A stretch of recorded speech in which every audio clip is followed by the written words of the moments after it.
not unlike her personality, she never told you who she was. She jumped right in.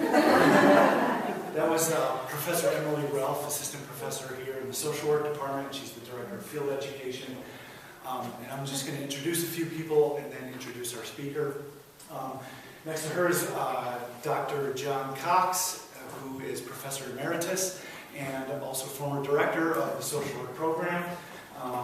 And he will be handing out your certificates tonight, or pins, or one or the other. They don't tell me what's going on usually. I'm usually the one left out. Next to Dr. Cox are two former Phi Alpha inductees, Katie Kreschel and Marcy Chambers, both seniors. Marcy will be graduating this May.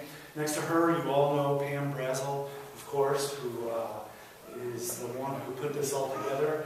And I'm Professor Squatchy. I welcome you here tonight and re-welcome for those of you who I've met already. And we'll get started and you'll hear from me again later. So what I'd like to do now is introduce our speaker. Our speaker tonight is Brian Gadziak.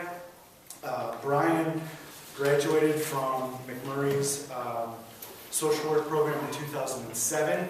He was an inductee in Phi Alpha in 2005. So he sat where you all sat way back then in 2005.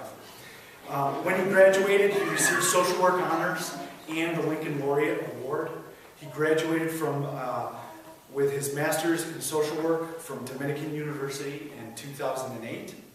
He worked for McMurray after that as director of the College Success Program, which I believe today is equivalent to the CLE, the Center for Learning Excellence.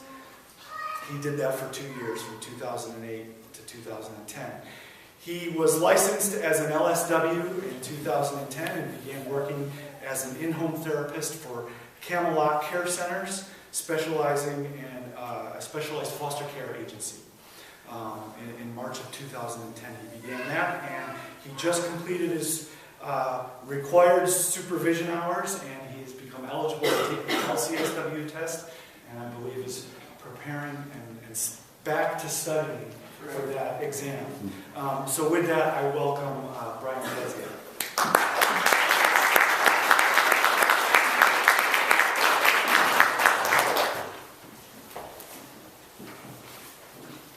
Well, to begin, I want to thank the social work department for having me here and for that kind of introduction, and congratulate all of you on your impending induction tonight. Induction into Phi Alpha is an honor that recognizes all the work you have put into the academic portion of your studies in social work. Tonight, I'm here to tell you why that portion of your curriculum, the strong academic foundations that you have been setting for yourself, will still be important come the time that you enter into the field. To begin, I want to tell you a story about why some people may believe otherwise. While I was in graduate school, I had the opportunity to listen to a panel of social workers from a variety of different agencies who were giving us advice on our job search. They talked about interviewing, they talked about how to search for a good job, they talked about resumes. When they were talking about the topic of resumes, they all kind of focused on one point, which was no matter how well you actually did in school, how high your GPA was, and how many A's you earned, it was unnecessary to put your GPA on your resume. You could save yourself a line and focus more on your experience.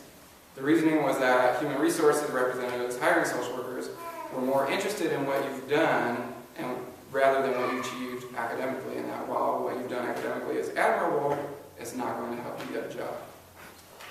So you can guess that when I heard this, I was shocked. As a Phi Alpha member and someone who believed that it was important to maintain high standards in my grades, I was a little bit worried, and I started to question had I been putting stock in the wrong things. I knew I had volunteered, I knew I had worked, I had internships, but I wondered at that point if I had enough of those things. And I figured certainly someone would value my academic achievements even if I was lacking someone in experience. Right. So I took some time after that panel to evaluate all these thoughts that I was having. I reflected my time back here and my time in graduate school and took stock of what my future in the profession was going to be and what the future of the profession itself was going to be. After all that, I came up with the conclusion that while the panelists have some good points, they underestimated the value of a solid academic background in social work. So tonight there's three main things that I believe that they forgot about that are important for all of us as social workers to remember.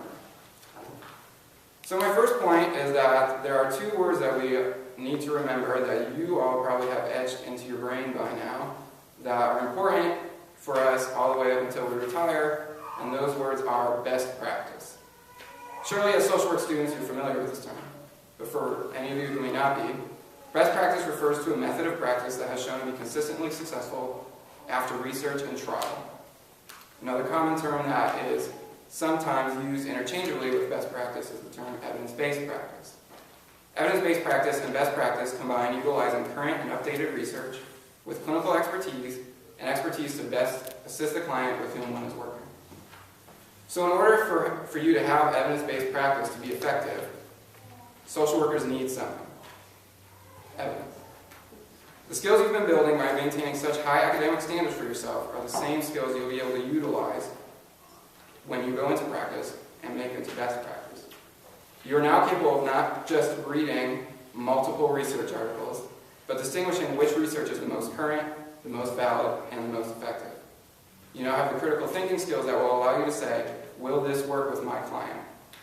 You are also capable of analyzing this practice as you utilize it and determining it if it is truly the best for your individual clients.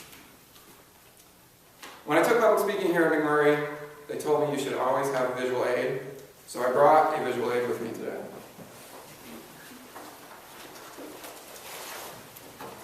So this is a really giant binder, if you couldn't tell. In this binder is research for the treatment of children with sexual abuse or sexual behavior problems, or children who have been victims of sexual abuse. It's a part of a training that I have been taking with my agency that will allow us to work more competently with youth who have been affected by these issues. So I hold it up for you. You will notice that it is not very thin. I actually weighed this binder yesterday, and it weighs 9.5 pounds. And I've been trucking that around a lot. Now, it will be highly doubtful that I'll be able to memorize every piece of research in that binder. But during the course of my practice, I will need to be able to refer to that research in the manual and discern which methods and practices will be most beneficial to the youth that I am working with in order to help them overcome the difficulties that they are facing today. The second point that I believe is important for you to remember is how academics helps us be effective to an entire cause. As social workers, we are presented with numerous opportunities to participate in causes that can help thousands of people. However, the unaware social worker can get in over his or her head by trying to become over-involved, or we can choose a cause that turns out to be fraudulent and end up creating little or even negative change. You all have already been putting these skills into practice through your studies and your practicum. An illustration of this point comes from everybody's favorite website, Facebook. A popular video that's been going around Facebook lately has been the Stop Joseph Kony movement. For any of you who are unfamiliar with this video, or heaven forbid, unfamiliar with Facebook, Joseph Kony is the head of something known as the Lord's Resistance Army in Uganda. The video is created by a group called the Invisible Children, and in the video it reports that Joseph Kony is responsible for enslaving over 30,000 children and turning them into child soldiers. Well, the video spread like wildfire on Facebook. However, as it gained popularity, it also came under a lot of scrutiny. Questions about funding and how much impact Kony was currently having in today's society began to surface. Now, while I'm not suggesting whether this is or is not a worthwhile movement, it highlights the importance of critical thinking and research as part of being an effective social worker and choosing a cause that you can do the most good with. I utilize Facebook again to further support this point. More specifically, I went to your Facebook pages, and I hope you'll forgive me for that. Now, unfortunately for me, a few of you apparently don't want me invading your Facebook pages, and I was locked out. I'll forgive you for that. But some of you showed me just enough to emphasize my point.